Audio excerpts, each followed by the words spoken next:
In an announcement that came without warning, Maine Department of Health and Human Services Press Secretary Lindsay Holmes says the United States Department of Health and Human Services notified them on March 24th that $91 million in federal funds supporting public and behavioral health operations for the Maine Department were being terminated, effective immediately.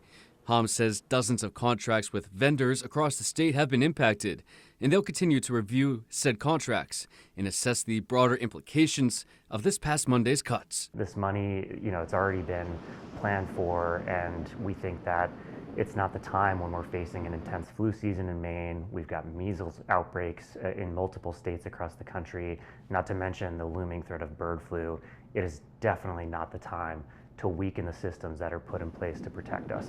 Wellington says earlier this week, the U.S. Centers for Disease Control cut more than $12 billion allocated for states' biosecurity response, addiction, and mental health services. I think these cuts are incredibly short-sighted, and it's going to make people in Maine less safe. This is just going to make that problem worse.